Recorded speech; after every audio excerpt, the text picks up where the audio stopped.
ஓம் சாய்ராம். என் அன்பு குழந்தையே, இன்னும் 24 மணி நேரத்தில் உனக்கு ஒரு நல்லது நடக்கும். இப்பொழுது இந்த சாயப்பா சொல்வதை நம்ப மறுப்பாய்.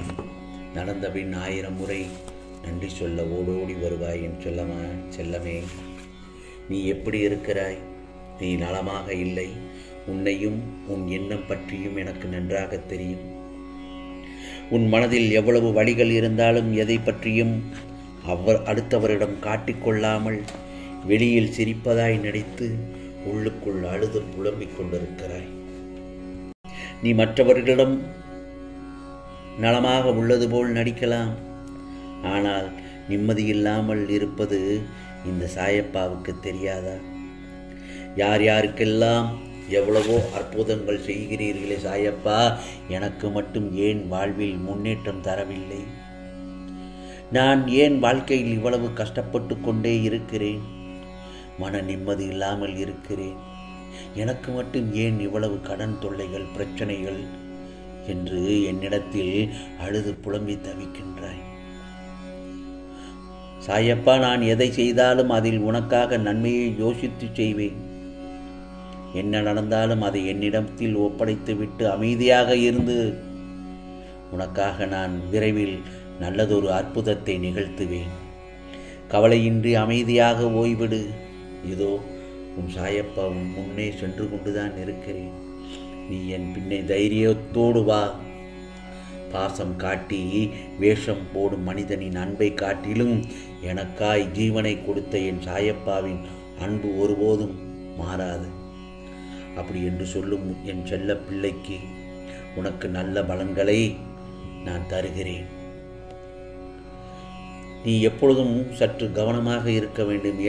ஏனென்றால் உன்னை கீழே தள்ளிவிட பலர் பலமாகவும் மும்முரமாகவும் இருந்தாலும் முடிந்த மட்டும் விழாமலும் விழுந்தாலும் மீண்டும் எழும் பலம் நம்மிடம் உள்ளது என்பதை அவர்களுக்கு நீதான் நிரூபிக்க வேண்டும்.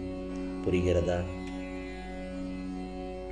உதவிக்கரம் கொடுப்பவர்கள் உள்ளத்தால் உயர்ந்த இடத்தில் இருக்கிறார்கள்.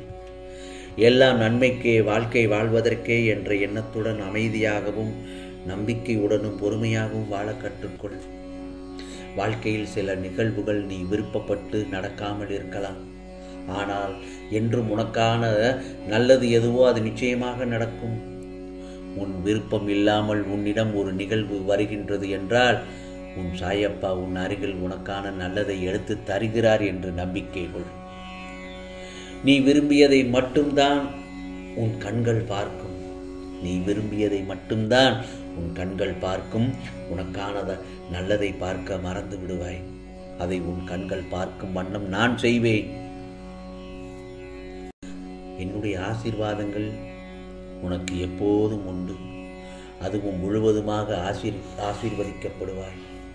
அன்றைக்கு உனது கண்கள் கலக்கும். அப்பா, நான் வேண்டியதெல்லாம் தந்து விடுகிறாயே என்ற ஆனந்தத்தில் உன்னை பற்றி தெரிந்து கொள்ள அதற்கான கேள்விக்கு பதிலை தேடி அலைந்து கொண்டிருக்கிறாய். உன்னோடு நான் இருப்பதை மறந்து விட்டாய். நான் இருக்கிறேன் உனக்கான பதிலை நான் கூறுவதற்கு. காலத்தின் கட்டாயம் நான் உனது தந்தையாக, நல்ல குருவாக உனக்கு கிடைத்தது. அது ஒரு அதிசயம். அதுபோல நீ எனது குழந்தை, துவாரகமாயின் செல்ல குழந்தையாக, நல்ல பக்தனாக கிடைத்தது நான் செய்த பாக்கியம். அழகான பாதங்களை கொண்டு என்னிடம் வந்திருக்கின்றாய். அப்பா, நான் இப்போது வளர்ந்து விட்டேன். நான் இன்னும் சிறுபிள்ளை இல்லை. எனது பாதங்களை தாங்கள் எதற்காக நகர்த்த வேண்டும்? நான் தனியாக போகக்கூடாதா என்று தானே நினைக்கிறாய்?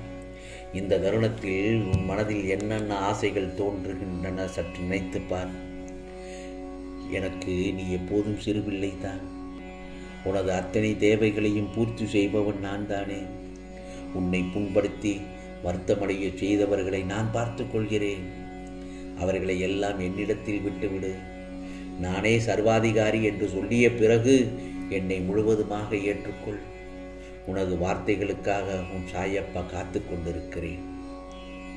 இனி உனக்கான அனைத்தையும் நான் செய்வேன். உன் அப்பாவாக, அம்மாவாக ஒவ்வொரு நாளும் உன் மனதில் எழும் ஒரு அழகான ரூபமாய் உனக்கு காட்சி கொடுப்பேன். நீ தினந்தோறும் என்னை கவனிப்பதற்கு முன்பு நான் உன்னை முழுவதுமாக புரிந்து கொண்டு தினமும் வழி நடத்துவேன். தினமும் என்னை நினைத்து கொண்டு இருக்கும் பட்சத்தில் உன் மீது எப்படி கோபம் கொள்வேன்? சொல் பார்க்கலாம். தற்போது நீ இருக்கும் நிலை நான் அறிவேன். உனக்குள் இருக்கும் அகங்காரம், அகந்தை இவற்றோ இன்றோடு விட்டுவிடு. உன் மனதிற்கு நான் இருக்கிறேன். உன்னை எப்போதும் என் கண்ணில் வைத்து பாதுகாப்பேன் என் செல்லமே. உனக்கு ஒரு வடிவம் கொடுத்து அதில் ஒரு வரும் வெளிச்சத்தின் ஒளியைப் போல நீ பிரகாசமாக இருப்பதற்கு உன்னை வழி நடத்தி அழைத்துச் செல்வேன். கவலைப்படாதே. நீ செய்யும் எந்த ஒரு காரியத்திலும் பிடிப்பும் நம்பிக்கை இல்லாமல் செய்யாதே. இதை நான் பலமுறை உன்னிடத்தில் கூறியிருக்கிறேன். நம்பிக்கையின்றி மனம் ஒப்பாமல் நீ செய்யும் செயல் எதுவாக இருந்தாலும் அது நிச்சயமாக நிறைவேறுவது கடினம். தொடர் தோல்விகளானாலும் ஏமாற்றங்களாலும் நீ எதையும் நம்ப மறுக்கிறாய், அப்படித்தானே? அதற்காக நீ செய்யும் செயல்களை நம்பாமல் செய்தால் எப்படி? எனது பிள்ளைகளை என்றும் கவலைப்பட்டு கொண்டே இருக்க நான் விடுவேனா? நான் இருக்கிறேன். நம்பிக்கையோடு இரு. கவலைப்படாதே. நிச்சயமாக இந்த சாயப்பா உன்னை கைவிட மாட்டேன். நீ சந்தேகமோ கேள்வியோ இல்லாமல் நமக்கு எது சிறந்ததோ அது நிச்சயம் நம்மை வந்து சேரும் என்ற எண்ணத்தை வளர்த்து கொள்ள வேண்டும். இந்த உலக அனுபவங்களை எடுத்துப்பார். இந்த எண்ணம் உள்ளவர்களே வாழ்க்கையில் வெற்றி பெற்று இருப்பார்கள். அதைத்தான் நான் உன்னையும் பின்பற்றச் சொல்கிறேன். நீ உன்னுடைய துன்பமான காலங்களை கூட புன்னகையுடனும் தளராத நம்பிக்கையுடனும் எதிர்கொண்டு பார். உன்னுடைய தடைகள் அனைத்தும் வெற்றி படிகளாக மாறும். ஆனால் ஒன்று, இவை எல்லாவற்றையும் பின்பற்றுவது சற்று கடினமான ஒன்றுதான். ஆனால் அதை முயற்சி செய்து பார் என்றுதான் உன்னிடத்தில் நான் பலமுறை கூறியிருக்கிறேன். உனது துயரங்கள் அனைத்தும் காணாமல் போகும். என்னை மீறி எதுவும் நடக்காது. ஆகவே உன் கடந்த காலத்தை முதலில் தீயில் போட்டு எரித்துக்கொள்.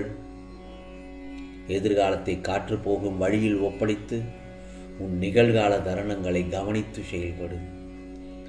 எல்லாம் நன்மைக்கே சாயப்பா செய்வார் என்ற உனக்கு உன் உடம்பையும் உன் உள்ளத்தையும் ரணப்படுத்தும் விஷயங்களை விரட்டி அடித்து அழிப்பேன். இது சாயப்பாவின் சத்திய வாக்கு. என் வார்த்தையை உயிர் மூச்சாய் எடுத்து அதை கடைபிடித்து நடக்கும் உனக்கு எல்லாமே நிச்சயமாக நல்லதுதான் நடக்கும். ஆம் செல்லமே, உனக்கானதெல்லாம் நிச்சயமாக நல்லதே நடக்கும், நல்லதே நடக்கும். ஓம் சாய்ராம், ஓம் சாய்ராம். ராம்ஜி அருள் கிடைக்கட்டும்.